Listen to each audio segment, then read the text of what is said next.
United States was a country in which there was a lot of heavy drinking through the 19th century.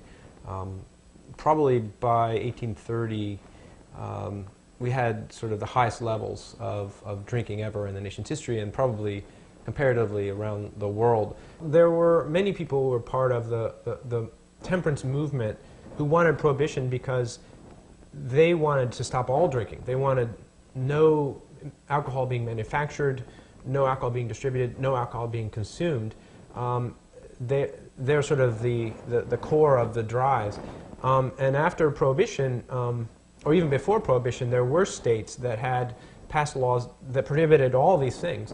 But even in the 1920s, this is still a small number of states.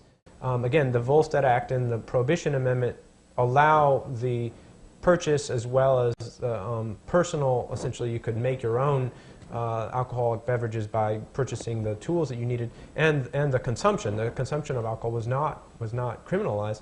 Well, the other thing that was happening in the 19th and the early 20th century were many other changes besides the fact that Americans were drinking a lot. There was a lot that was also taking place as far as industrialization and urbanization and immigration, and people sort of identified and sort of felt like that alcohol consumption was a part of that. So when they were opposing the manufacture and sale and distribution, consumption of alcohol, beer, wine, or cider, they're also worried about these things too. Many of the people who are involved in temperance are very concerned with the rest of the changes taking place in society. They're worried about what's happening to their country with the rise of industry, as farming started to change and factories started to appear on the scene, and people began working as wage laborers in mills or these factories. And as cities increased in number and as cities grew, became bigger,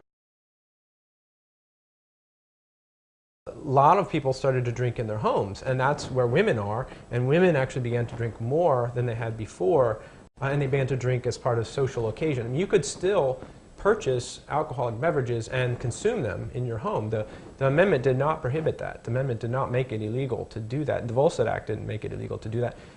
If you bought beer or wine from someone and the person who sold that to you was arrested, as they could be under the law, the consumer was free to go.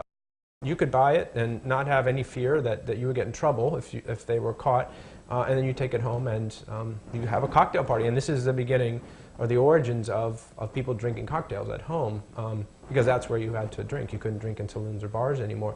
And then there are the speakeasies too, and that sort of is a whole different world of drinking. And oftentimes the speakeasies are in black areas of town, because these are sort of allowed by the police to be vice districts, or the vice districts in a city often were allowed to be in those areas. They would not be allowed by the police in other areas.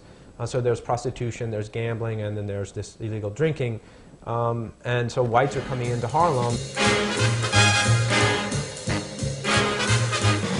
Per capita, Americans were drinking about 7 gallons of alcohol a year. In 1910, you have about 2.6 gallons of alcohol per person consumed a year.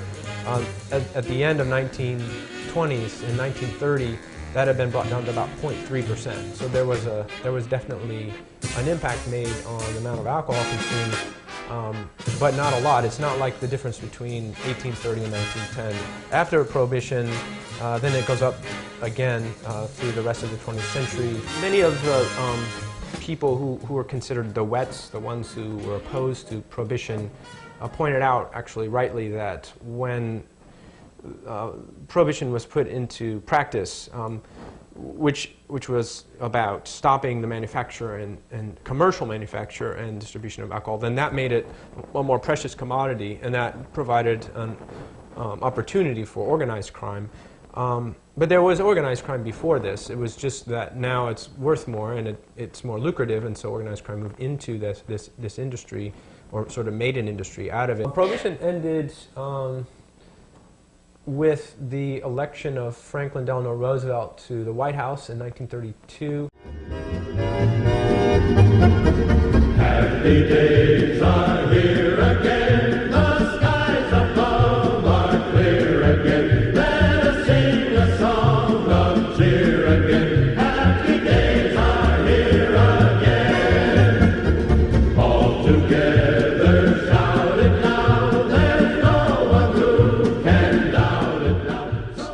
Congress was controlled by the Democrats.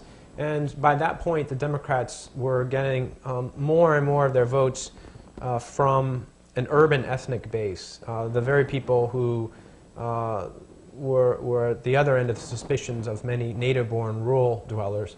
And they were in favor of ending Prohibition. It was one of the big issues for them.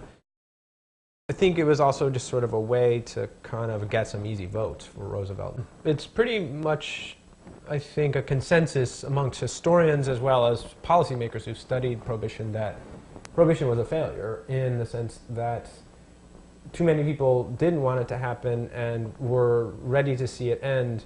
Although it did reduce drinking to some extent, that was really because people just couldn't get a hold of it, who wanted to get a hold of it. And once it was over, people resumed their drinking habits, and it went right back up to the level, as I said, of the, the decade before. But it kind of plateaued there. And it did produce these very sort of high-profile crimes. And those two things together, I think, just make Prohibition seem to be not very good policy and not something we want to return to.